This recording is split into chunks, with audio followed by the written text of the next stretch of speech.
விவசாய சொந்தங்கள் அனைவருக்கும் வணக்கங்க. இன்றைக்கி எதை பற்றி பார்க்க போகிறோன்னா வீடியோ, இன்றைக்கி நம்ம விவசாயி நெல் நடுறாங்க. அதனால் இவ்வளோ நாங்கள் கஷ்டப்பட்டு இந்த நெல் நம்ம அறுவடை பண்ணுறோம். இது வளர்க்குறது எப்படின்னா பாருங்க, இந்த மாதிரி எல்லாமே ரெடி பண்ணிட்டு இந்த மாதிரி ஒரு 20 பேர் கிட்டத்தட்ட இதுக்கு உழைப்பு கொட்டணும். 20-25 பேர் கம்பல்சரி. ஒரு ஏக்கரா நடணும்னா 20-25 பேர் தேவைப்படும்.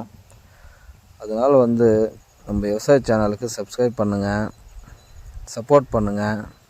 நீங்கள் எந்த அளவுக்கு நீங்கள் மோட்டிவேட் கொடுக்குறீங்களோ அந்த அளவுக்கு நாங்கள் விவசாய வீடியோ எடுத்து நாங்கள் போடுறோம்.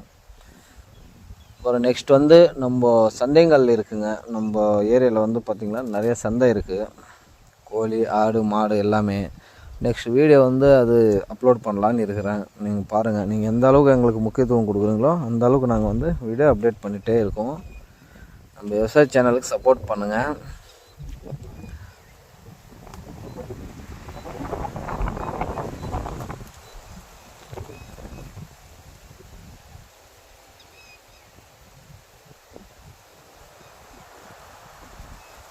இந்த மாதிரி எல்லாம் ஃபஸ்ட்டு இந்த மாதிரி வரப்பெல்லாம் நேர் பண்ணணும், வரப்பு கட்டணும். விவசாயி இல்லைன்னா யாருமே இல்லைங்க. நம்மளுக்கு சாப்பிட்றதுக்கு சோறு நம்ம விவசாயி எந்த அளவுக்கு நம்ம ரிஸ்க் எடுத்து செய்கிறோமோ நம்மளுக்கு அந்த அளவுக்கு நம்மளுக்கு பெனிஃபிட் இருக்குங்க. நீங்களும் விவசாயம் கற்றுக்கோங்க.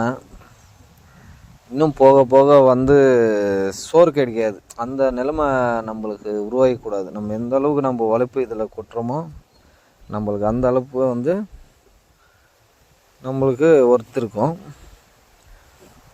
எல்லாருமே கஷ்டப்பட்டதாங்க சோறு.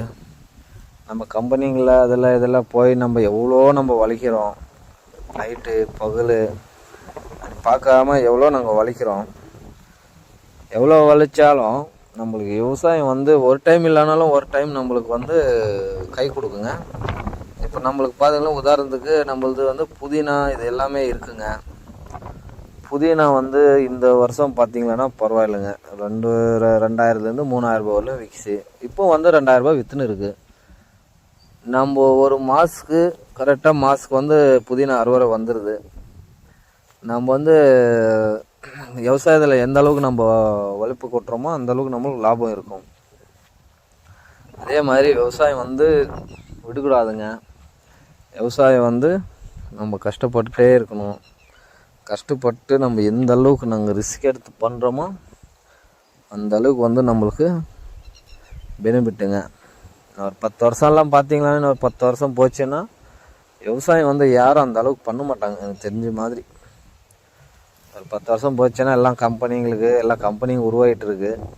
இப்போ நம்ம வில்லேஜ்லேயே பார்த்தீங்கன்னா, ஃபஸ்ட்டெல்லாம் ஒரு கம்பெனி பார்க்கணுன்னா, கார்பரேட் கம்பெனிங்களை பார்க்கணுன்னா எங்கேயோ ஒன்று தான் இருந்துச்சு. இப்போல்லாம் ஊர் சுற்றியும் கார்பரேட் கம்பெனிங்களில் தான் இருக்குது. அதுதான் உண்மை.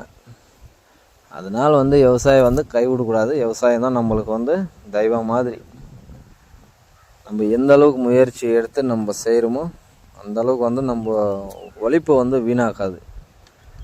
அதனால் விவசாயம் பாருங்கள், விவசாயம் பண்ணுங்க. போக போக அதுதான் ஜெயிக்கும். விவசாயம் தான் ஜெயிக்குங்க போக போக. இந்த மாதிரி இருக்குது. சப்போர்ட் பண்ணுங்கள் நம்ம சேனலுக்கு. அடுத்தடுத்து நம்ம எல்லா வீடியோவும் மிக்ஸ் அண்ட் கண்டென்ட்டாக போடுவேன், பாருங்கள். நம்ம ஏரியாவில் எந்தெந்த இது இருக்குது, என்னென்ன விவசாயம் இருக்குது, அது எல்லா வீடியோவும் நான் அப்டேட் பண்ணிகிட்டே இருப்பேன். வாரத்தில் ஒரு வீடியோ சண்டே நான் போட்டே இருப்பேன். நீங்கள் பாருங்கள். ஓகே, நன்றிங்க. நம்ம சேனலுக்கு சப்போர்ட் பண்ணுங்கள் மறக்காமல். ஓகே, நன்றி.